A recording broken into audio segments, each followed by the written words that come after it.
Bom dia a todos e a paz do Senhor.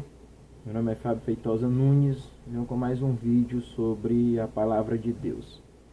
Como eu prometi, nós vamos falar um pouco sobre a Bíblia, a importância da Bíblia na igreja. Os reformadores, principalmente Lutero, eles tinham a intenção de fazer com que a igreja voltasse a crer na Bíblia, uma vez que a Igreja Católica Romana tinha retirado a Bíblia das missas. Não é? Nós sabemos que no século XVI as missas eram feitas em latim, não é?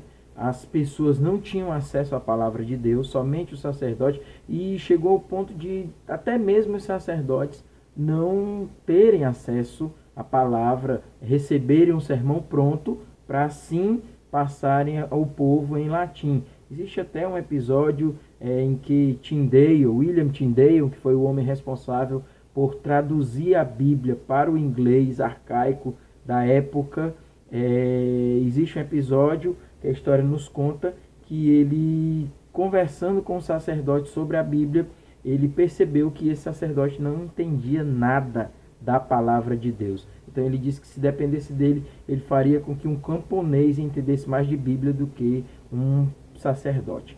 Então, qual foi a luta de Lutero? Trazer de volta a Bíblia. Ele traduz a Bíblia, né, para o alemão e assim faz com que o povo tenha acesso à palavra de Deus. Por que a Bíblia? Porque a Bíblia é o centro da igreja. A Bíblia, a palavra de Deus, ela é inerrante, ela é infalível e ela é suficiente.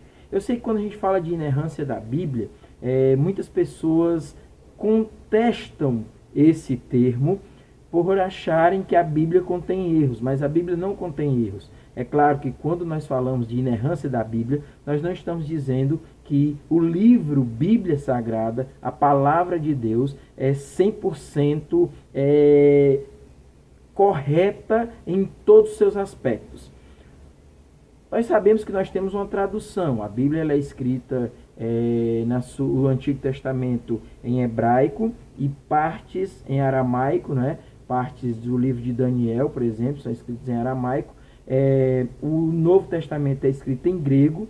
Então o que nós temos são traduções, e nessas traduções nós encontramos pequenas diferenças, mas que não caracterizam erros grotescos, erros na mensagem. A mensagem da Bíblia, ela é completamente correta, assim como foi dada aos profetas e aos apóstolos, ela chegou até nós. Então, a Bíblia é a palavra de Deus inerrante. A Bíblia também é infalível.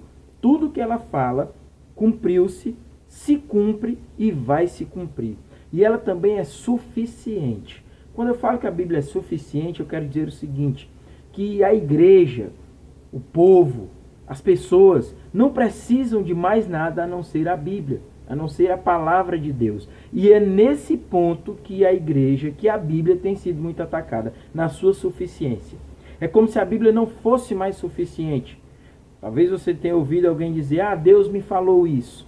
Deus me entregou tal revelação. Deus me falou que nós precisamos subir ao monte. Deus me falou que você precisa trazer seu sacrifício de R$1.000. Deus me falou isso, Deus me falou aquilo. Todas as vezes que escutamos essas coisas, nós estamos dizendo, as pessoas estão dizendo que a Bíblia não é suficiente, que precisamos de uma nova revelação. Veja o que diz Hebreus, capítulo 1, verso 1. Havendo Deus antigamente falado muitas vezes e de muitas maneiras aos pais pelos profetas, a nós falou-nos nestes últimos dias pelo Filho. Ou seja, Deus falou de várias formas no Antigo Testamento. Deus falou com Moisés, Deus falou com Elias com uma voz mansa e suave. Deus falou de muitas formas. Mas a nós, o escritor aos Hebreus diz que ele falou através do Filho Jesus Cristo. Jesus Cristo é a última revelação de Deus que se encontra na palavra. Jesus Cristo, como diz João 1, é o Verbo. No princípio era o Verbo era Deus, o Verbo estava com Deus. Ele estava no princípio com Deus. Ou seja, o Verbo se fez carne e habitou entre nós. O Verbo é a palavra. Então, Jesus Cristo é a palavra. A Bíblia Sagrada é a última revelação para a humanidade.